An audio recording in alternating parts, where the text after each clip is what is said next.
अस्सलामुअलैकुम। डेली लब्बैक के साथ मैं हूं आपका एंकर पर्सन ख्वाजा शाहिद और आप देख रहे हैं डेली लब्बैक टीवी। आज मेरे दोस्त की ख्वाहिश थी कि जनाब उनकी दुकान पे बैठ के वैसे में वीलॉग करूं, तो बाज़ार में निकला हुआ था तो मज़ाक मज़ाक में जनाब वो वीलॉग होना शुरू हो गया। बात तो बड़ी सीरियस करनी थी कि कौम यूथ की तरफ से एक और आपको पहले बताया था कि ये दिजाली फितना है, ठीक है। तो फितने दिजाल में ये होगा कि जनाब जो है ना दजल यानी कि दिजाल, ठीक है, वो एक फ़रेब करेगा। इनके फ़रेब ये कि वो दजल यानी कि दिजाल से जो लफ्ज़ है दजल का मानी है फ़रेब, ठीक है। तो वो झूठ हर तरफ फैलाएगा। तो कौम यूथ की तरफ से पहले भी आपको बताया था कि जब फॉर्चूनर 7 बाई की गाड़ी का रोला था तब भी हमने वीडियो की थी और बताया था जिन हज़रत की गाड़ी थी वो सारी डिटेल आपको मुहैया की थी। आज फिर जनाब एक बार फिर जो है एक तोहमत लगाई गई है जनाब कौम यूथ की तरफ से, यानी कि दिजाली सिस्टम है ना, दिजाली सिस्टम में आप झूठ पे ज़्यादा एतबार से ये समझना कि लाखों लोगों ने रीट्वीट किया। मुझे भी एक दोस्त ने भेजी जनाब ट्वीट के जनाब साद हुसैन रिजवी साहब के बहनोई को फ़्रांस का सफ़ीर लगा दिया गया। सबसे पहले मैं आपको बताता चलूँ कि बाबा जी की 6 बच्ची हैं, जिनमें 2 बच्चे हैं उस भाई और 7 भाई और 6 उनकी बच्ची हैं माशाल्लाह। तो जिनमें से एक बच्ची की भी अभी तक शादी नहीं हुई और सिर्फ जो 7 भाई हैं उनकी शादी हुई है। तो उन्होंने पाकिस्तानी सफ़ीर की तस्वीर दिखा के स्क्रीन पे ये कहा कि जनाब साद हुसैन रिजवी साहब के भाई को जनाब बाबा जी के यानी दामाद को फ़्रांस का सफ़ीर लगा दिया गया और इसे लाखों पीटीआई के जो है ना यूथी उन्होंने जनाब वायरल किया, ठीक है, सोशल मीडिया पे, व्हाट्सअप ग्रुपों में जनाब और ट्विटर पे।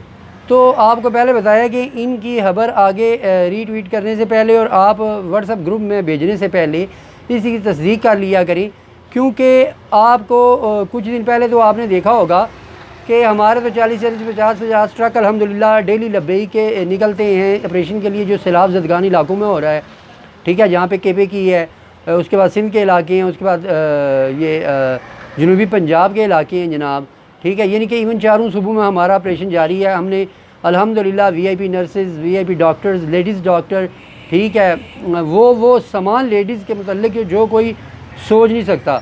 ये कहते थे जी मौलवी कैसे माशियत को कंट्रोल करेंगे, मौलवी कैसे माशियत चलाएँगे। देखें अल्हम्दुलिल्लाह रिज़्क़ देने वाली तो अल्लाह की ज़ात है, लेकिन मौलवी इस टाइम रोटी अल्लाह ने उनको वसीला बनाया हो कि मौलवी इस टाइम रोटी बांट रहे हैं पूरे पाकिस्तान में। आपको इवन कोई सियासी जमात नहीं, खान साहब के यूथियों को तो 20 ट्रक खाली नज़र आ गए जिन पे स्किन लगी हुई थी जनाब, जिन पे 3-3, 4-4 पैट पानी की बोतलों के रखे हुए थे, वो तो नज़र आ गए। लेकिन लब्बैक वालों की रोज़ 40-40, 50-50 गाड़ियाँ जो ट्रक बड़े हुए जनाब सैलाब ज़दगान तक जाते ही लाके। इवन के मैंने कल भी व्लॉग में कहा था कि सखर में जब खान साहब ने 6 औरतों को जनाब या 4 औरतें थी गालबन उन्होंने खाना दिया और 70 कैमरा मैन सामने लगा दिए जनाब। जब उनके मर्द आए तो उन्होंने कहा आप तब कहाँ मर गए थे जब हम लोग मर रहे थे। तो खान साहब तो अपनी इज़्ज़त बचा के वहाँ से भागे। तो जनाब ये दूसरी तोहमत थी। फिर आज ये बात भी कि जनाब वो महकमा औकाफ की तरफ से जो लगाया गया था, तो है तो यूथियों की हुकूमत पंजाब में जनाब, तो आगे भी हम पे ये पाबंदियाँ 36 कत्ल तो आपको याद होंगे हमारे, ठीक है, जो यू टर्न लेके इन्होंने जनाब फ़्रांस के अलावा जो करारदाद थी वो भी जनाब 7 भाई को गिरफ़्तार किया गया, सारे मामलात किए गए। तो आपको पता है उस पर भी यू टर्न लिया था जनाब। यू टर्न लेने में तो वो मशहूर है जनाब कि यू टर्न हाँ नहीं असल में उनका नाम है, हर जगह पे वो हर काम में यू टर्न ले लेते हैं और कहते हैं कि सबसे बड़ा लीडर वो है जनाब जो यू टर्न लेता है, इस वजह से उनका नाम ही पड़ गया था जनाब यू टर्न। तो मामलात इस तरह हैं कि देखें, पहले खबर की तस्दीक करें, आप देखें कि 7 भाई 3 रोज़ा सिंध के दौरे पे गए, खुद के लोगों तक खाना पहुँचाया, ठीक है। तो लीडर इसे कहते हैं जो अपनी जान की परवाह न करे, मुस्लिम उम्मा के साथ हो, अपने मुसलमान भाइयों के साथ, अपने पाकिस्तानियों के साथ जाए वहाँ पे, ठीक है, आफतज़दा इलाकों में गए, उनकी इवन टीम थी। तो अभी क्यों उन पे हमले वगैरह भी हुए सिंध में, लेकिन उन्हें जान की परवाह नहीं की और अल्हम्दुलिल्लाह वो गए, उन्होंने मामलात को हैंडल किया। इवन के जो लब्बैक की टीमें जो हैं, फिर कहते हैं इनको फंडिंग कहाँ से आती है जनाब, तो फंडिंग तो आपकी साबित हो रही है जनाब, इसराइल और इंडियन कंपनी जो आपको दे रही हैं। हमने तो कल भी अपने स्टॉल दिखाए थे यहाँ पे कि अल्हम्दुलिल्लाह हमने तो फंडिंग पाकिस्तान से पाकिस्तानी देते हैं और ज़्यादातर गरीब पाकिस्तानी दे रहे हैं फंडिंग, ठीक है। तो अल्हम्दुलिल्लाह ताजिर भी दे रहे हैं, कराची में सब दे रहे हैं, लेकिन ज़्यादातर गरीब पाकिस्तानी।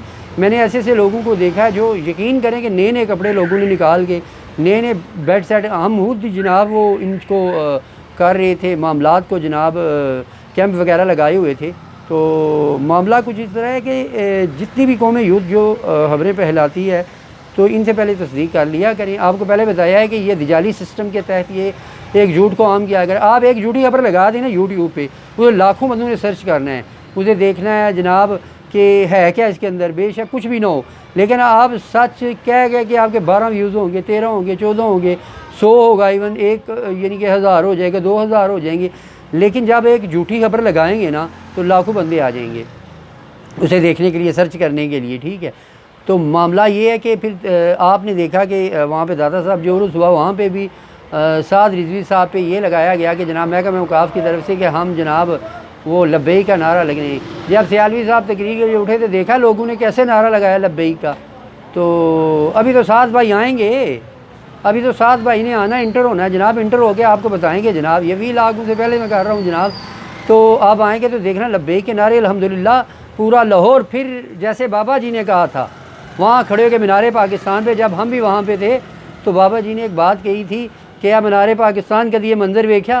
तो आज वो हम भी कहेंगे जनाब खड़े होके कि जनाब वो देखें कि लाहौर तुमने कभी ये मंज़र देखा कि जितनी पाबंदियाँ लगाओगे उतने लब्बैक के नारे। ये यूथियों तुम्हारे अबू जी ने भी यही काम किया था ना वहाँ पर, तो शैल मरवाए थे, वो शैल वापस ही लौट के उनकी तरफ जाते थे। तो खुद तो आपने 3-4 शैल नहीं खाए, हम पे तो हज़ारों शैल और गोलियाँ बरसा दी थी आपने। तो आज दाता साहब भी जनाब लाहौरिये भी देख रहे होंगे कि लब्बैक के नारों से अल्हम्दुलिल्लाह गूंज रहा है। तो अभी तो सियालवी साहब तकरीर करने के लिए आए थे तो लोगों ने लब्बैक के नारे लगाने शुरू किए तो उनकी तकरीर बीच में रोक दी गई। तो मामला ये है कि जब भी, मेरे कहने का मकसद ये है कि जब भी आप कौम यूथ की तरफ से कोई भी ऐसी खबर हो जो दिजाली सिस्टम के तहत फैलाया जा रही हो, झूठ पे मबनी हो, तो पहले उसकी सर्च करें। सर्च करने के बाद आप उसे रीट्वीट करें, उसे जनाब देखें कि जो जनाब ये सर्च खबर सच्ची भी है कि आप झूठ फैला रहे हैं। तो बाकी ये मामला है कि कौम यूथ ने तो बोलना ही झूठ है। अब वही बात ना, अपने खाली 20 ट्रक नज़र आ गए, हमारे भरे हुए रोज़ के 40-50 ट्रक जो जाते हैं सैलाब ज़दगान इलाकों में वो नज़र नहीं आते। अल्लाह पाक हमारे साथ भाई को अपने हिफ्ज़ मान में रखे। तो ये फ़्रांस के सफ़ीर यही बनेंगे, हमें कोई ज़रूरत नहीं। हम तो फिर जब हमारी हुकूमत आई तो हम देखेंगे जनाब के मामलात कैसे, फिर तो देखेंगे ना ये दिजाली सिस्टम कैसे पाकिस्तान के लंबा ख़त्म होता है। तो इसी इलाक़े के साथ ख्वाजा शाहिद आपसे इजाज़त चाहता है। अस्सलाम वालेकुम व रहमतुल्लाह।